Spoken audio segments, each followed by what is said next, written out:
Кога купувате производи преку интернет, односно онлайн, секогаш како потрошувачи треба да внимаваме од каде купуваме, односно дали купуваме од легални или нелегални трговци, бидејќи веќе на социјалните мрежи е многу застапена нелегалната Facebook продажба, која што е многу актуелна, особено сега со ковидов, кога сите почнуваме да купуваме онлайн. При купувањето онлайн, како што кажав, потрошувачите треба да направат дистинкција дали таа продавница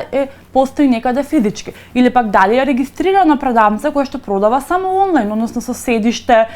или регистрирана во УЈП и дали при купувањето ви издават фискална сметка, бидејќи доколку продавачот ви нуди можност да плаќате преку картичка со трансакција, ви издава фискална сметка, во тој случај автоматски станува збор за легален трговец кој што и продава физички и се регистрирал онлайн или пак само е регистриран како онлайн продавница. Во случајот кај нелегалната Facebook продажба, која што е многу актуелна, кој што кажав, особено на социјалните мрежи,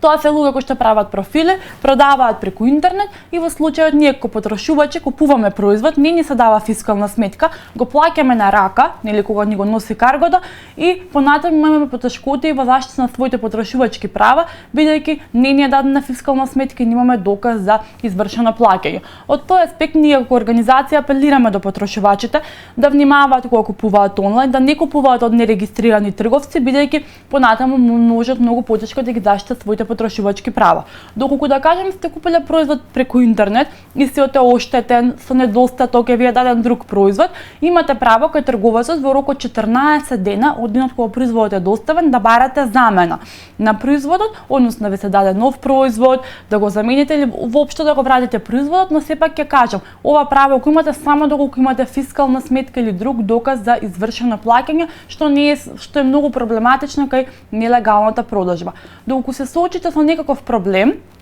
при купувањето на онлайн продажбата, во тој случај може да пријавите до Државен пазарен инспекторат, ако продавачот не сака да го врати производот, ви даде погрешен производ или пак не ви издаде, да кажеме, гарантен лист за оние што се погабаритни производи, пријавувате во Државен пазарен инспекторат, а во случај да кажеме да ви се злоупотреби картичката, што е чест пример при онлайн продажбата, веднаш пријавете во МВР сектор за компјутерски криминал.